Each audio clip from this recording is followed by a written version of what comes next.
Hello, everyone. Welcome. Welcome again to Choices Finding Your Joy.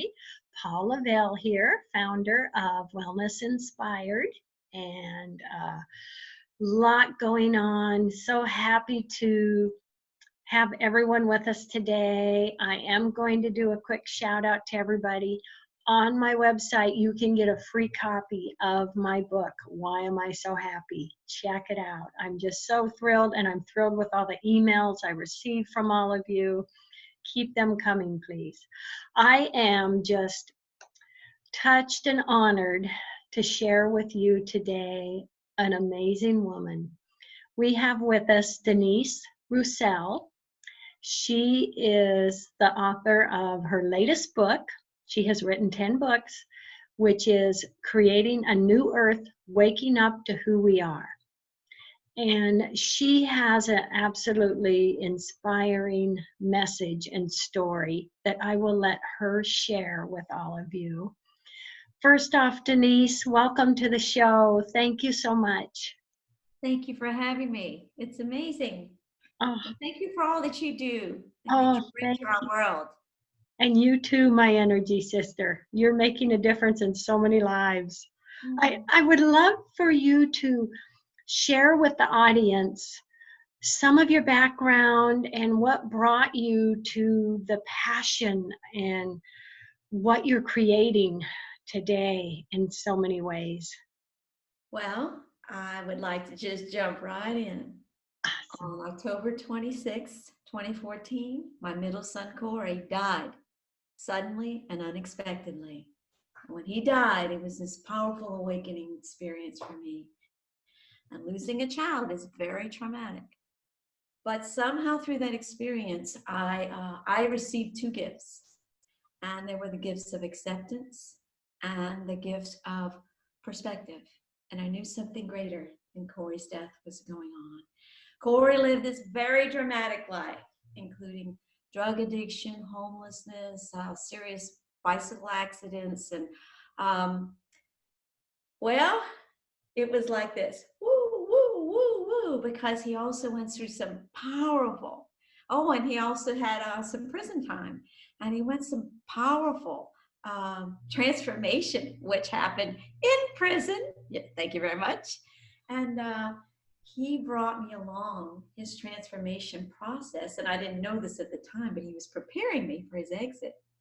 And when he died, it was like almost as if he was saying, I'm finished now, and I'm going to the other side where I can be of more assistance. And so I told you earlier in the interview before we got on is that I have a relationship with Corey. He's my spirit guide, and he's very close with me, and I could speak to him. And after he died, I asked him, why did you come here? And he said, I came to shake things up, and I had to be shaken up in the process. And so here I was dealing with grief. And 5 days after Corey passed, he began appearing to me, and he came to me in a dream, and he had a big snake coiled around his arm, and he had the snake's head in his hands, and the snake had its fangs bared. And I said, is it poisonous? And he said, no. And the implication was that it's not going to kill you. And he put the snake's face right in my face. And I said, no, Corey. And I woke up crying. And I knew exactly what he was telling me.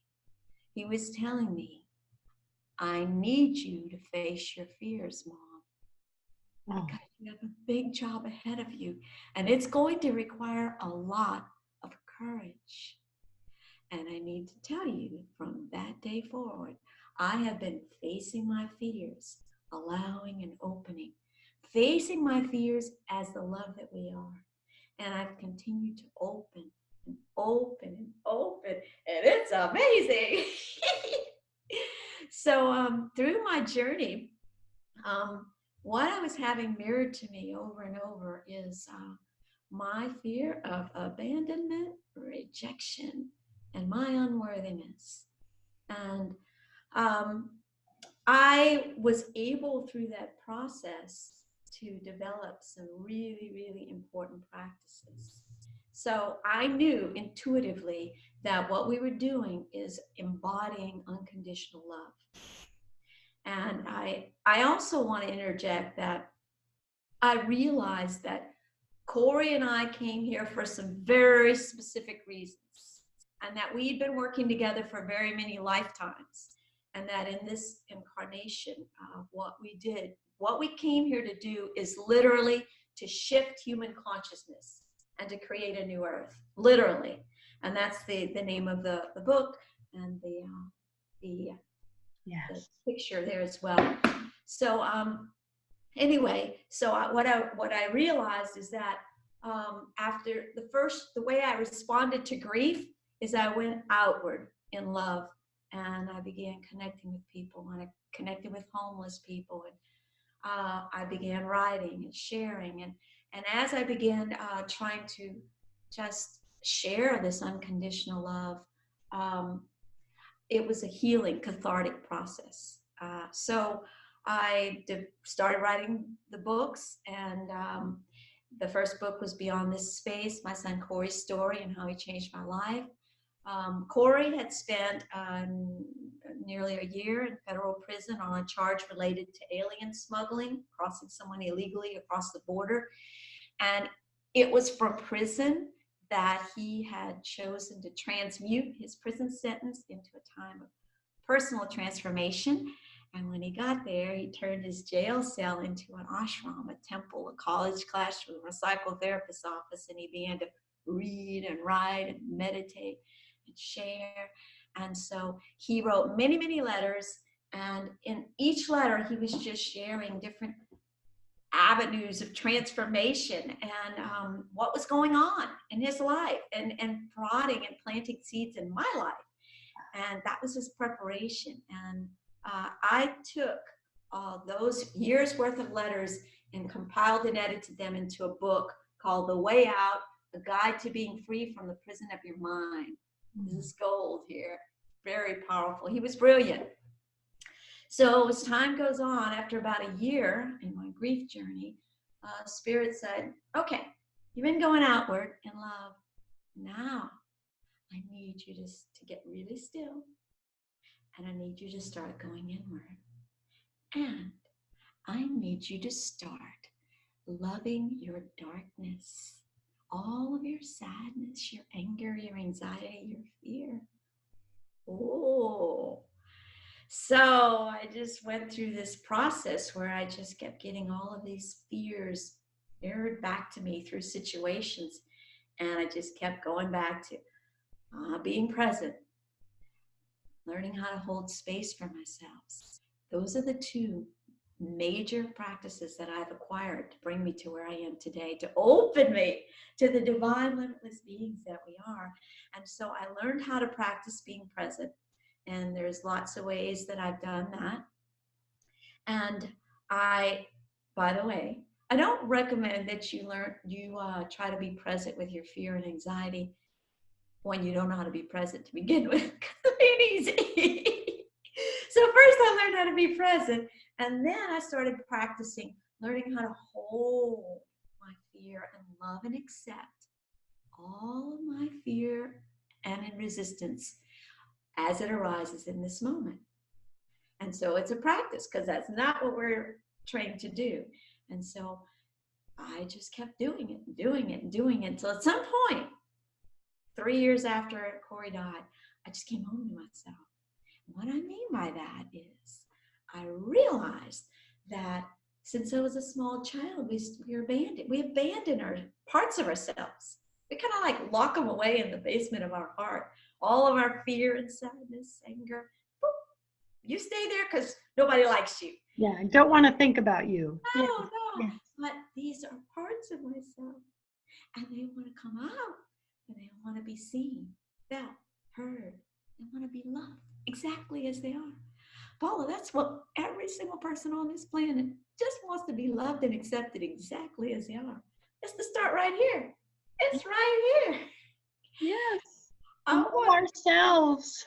Yes. I want to quickly share this story that's also been a really keystone to flipping everything around and freeing myself.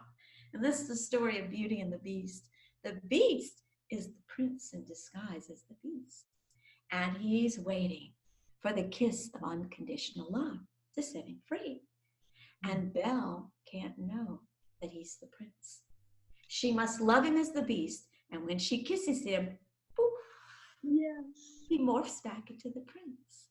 And what was shown to me is that fear, I'm going to put all of our stuff into that one word. Fear is the beast. It's love in disguise as the beast of fear. And when we offer it our love and acceptance, poof, it morphs back into the love that it is. So my sadness is my joy in disguise as sadness. When I offer it my love and acceptance, poof, it morphs back into my joy. You may wonder, why am I so ecstatically joyful?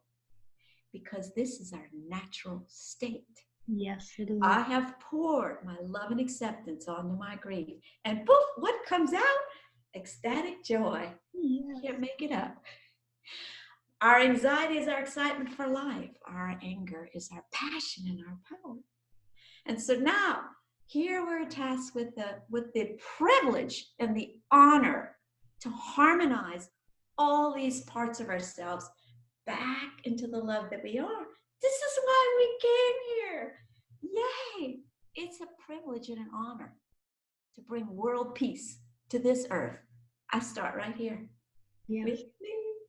That is the beginning in loving and accepting ourselves, isn't it? That is the beginning. Loving and accepting my fear and resistance as it arises in this moment.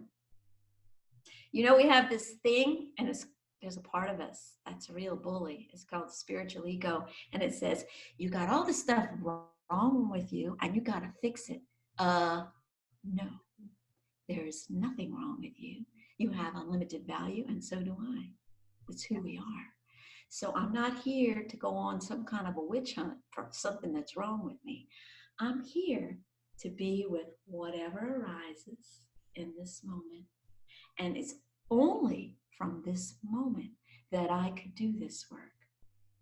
Otherwise, I'm spinning my wheels. Yes. The reason why it's so important to be present is because we are presence itself. And if we expect to tap into this divine, limitless nature, the love that we are, the consciousness that we are, we do it by being present. Yes, yes, I love it. Absolutely. The present is everything, isn't it? It's all here now. It literally is all here now. We can't see that because here we are in these human bodies and stories, and we're feeling so separate from everything we need and want, from everything and everyone. And we're like, this sucks. It ain't easy to be human.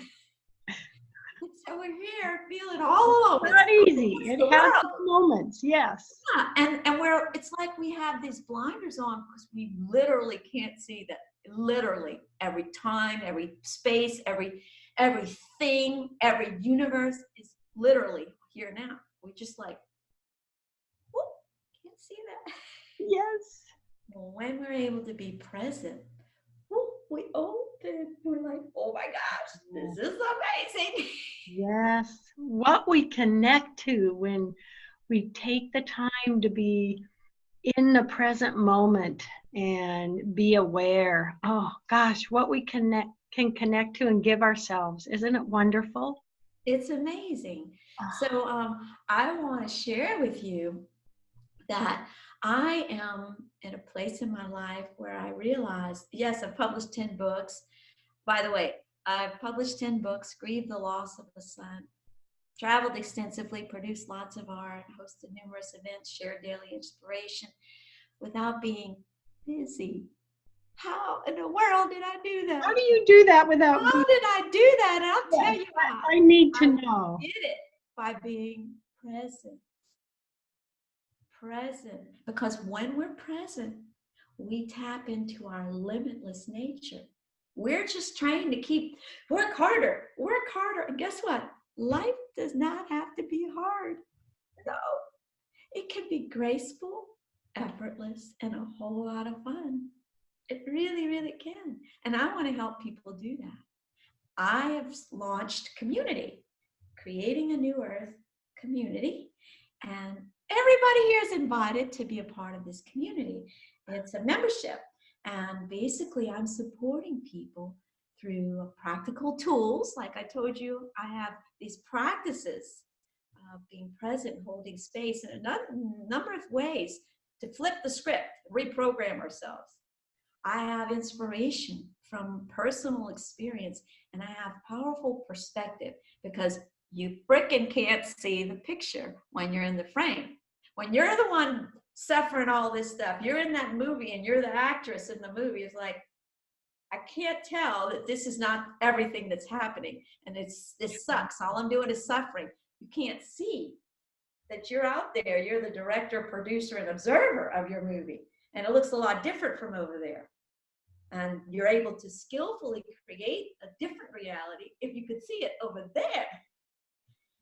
So what I'm doing is I'm offering this membership into this group, and I'd love people who may be interested to visit CreatingANewEarth.org. And I'm sending these very powerful targeted emails that have these really short, practical messages, videos, guided meditations to help people shift. Boom. It's all about, if you try to build a house and you go over there with a little hammer and a screwdriver, by yourself, it's going to be hard. Life is going to be so hard for you. It doesn't have to be hard. I can give you some tools, and I can give you a community of people we can collaborate and co-create together.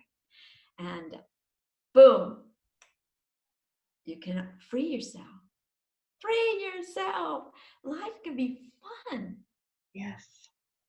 Yes. And when you open up to that freedom and the fun, finding fun every day, you open up so much and you create so much. You create the joy, you create the happiness, the manifestation, and just more of that comes to you, doesn't it? It's amazing. And you know what floats my boat? We talked about homelessness. Corey was homeless several times in his life. And I've worked with the homeless. One of the things that I've done is developed an exhibit where I gazed with homeless people, sharing love and gratitude, soul to soul, past our form and our story. Every single one of us, infinitely valuable. And so just sharing that with people, and I developed a photography exhibition based on these portraits I took of these people after I gazed with them. And so homeless people are my jam. They're totally my jam. They're my people. And talking about living a fun life, for me, what's fun is walking. I live in Austin, Texas, walking down the street here under the bridge, going yesterday, for example, going over there and giving free hugs to these homeless people and just telling them in the eyes how much they're valuable, how much I love and accept them, and crying with them and offering them a space to be seen and loved. It is exhilarating. Wow. And then going to the bank and saying, I need a sucker. I'm just here for the suckers, and laughing. I mean, this is what life's about. Yes. Yes. I'm a Reiki practitioner, and I've had the opportunity several times to go to a local shelter here and offer Reiki to the homeless. And oh my gosh, they feel that love and that positivity, and you just see what that does for them. It's They're ready. a gift to us and to them to give them ready. positive. They're not going to resist you. They're like, yes, you see me, you know me, you love me. Yes. Yes. And that's something you see the need for everywhere around us. Yes. Isn't it, Denise? You can see that with a busy person here on the street, or somebody just overwhelmed with life and everything they have to do today, they would love to have some love and positive energy as well. Yes. And you sharing your new community, I love that, because that's a new community of basically loving ourselves and accepting Yes. ourselves. So last night we had our first online meetup, which is very interactive, and it was so exciting. And what we talked about was a challenge, and you can do this with, this is more practices. You can do this with any challenge you have, your challenge, your opportunity, and then what it is you want to create, your best case scenario, your best outcome of this beautiful life you're creating. In between there is our limiting beliefs and fears from our subconscious mind that we don't even realize, the script that's saying, I'm really not worthy of love. And so guess what? No matter how hard you try, no matter how many dating sites you go on, you're not going to find a relationship because you've got that thing in the middle between the two. Being able to identify, what is my limiting belief? What is my fear? Oh, I can't get a job that I enjoy and like and make enough money to make ends meet, much less be abundant. That's script. It's back there. You think you're in control of your life, but your subconscious limiting beliefs are. Yes, ma'am. So being able to come in touch with that, what is my limiting belief, my fear, and holding my fear. I love you so much, exactly as you are. Thank you for being here, fear, and keeping me safe. You can rest now. You can rest. I'll take it from here. It's okay. I love and accept you, fear, exactly as you are. Transmuting that fear, boom, and then creating this beautiful new life. Yes. It's all here now. For us, ready for us to enjoy. Oh, yes, the power of our thoughts and the direction we take them, it's amazing. Oh my gosh, Denise. With a few minutes left in the show, what last message do you want to give to everyone today? What do you want them to think about as we say goodbye today? Life was meant to be joyful and free. And life does not have to be hard. If you're struggling, if you're having a difficult time, I want to say, I'm sorry. It's very difficult to be human, but there's hope. There's hope. We can create beautiful new lives. Life can be graceful, effortless, and a whole lot of fun. And I'd love to help you on that journey to create a beautiful new reality for yourself and really start enjoying yourself. Yay! Yes, because it is possible to enjoy life and feel love for ourselves, isn't it? It's absolutely waiting for us. It's absolutely possible. And I also want to say to that person that's feeling very anxious, depressed, and grieving, I am so, so sorry. You don't deserve this. I want you to know I'm here for you. I love and accept you exactly as you are. You're beautiful, entirely beautiful. There's nothing wrong with you. You have unlimited value. You are perfect, imperfectly perfect, exactly as you are. I love and accept you exactly as you are. Yes. Thank you for your presence in our lives. Thank you for what you bring to our world. I honor and respect your journey. Thank you. Oh, thank you, Denise. Thank you. That's a beautiful message. And you are just affecting so many lives with your books, your story, your love. I can't tell you how grateful I am. Thank you for having me. You're so welcome. It's such a message, that we can accept ourselves and love ourselves and enjoy life. I mean, that's such a powerful message, Denise. Yes. I am so grateful to have had you share that with us. Please share with everyone one more time, please, your website information. CreatingANewEarth.org. You can find all the books, you can find videos, you can find how to become a member. Please do. That will be your best investment in your life. You will not regret it. I love it. I love it. CreatingANewEarth.org. Yay. Thank you, Denise. Love, hugs, and blessings to everyone out there. Love, hugs, and blessings. Thank you for joining us. Have a fantastic and joyous day. Bye. I love you. Bye. Love you.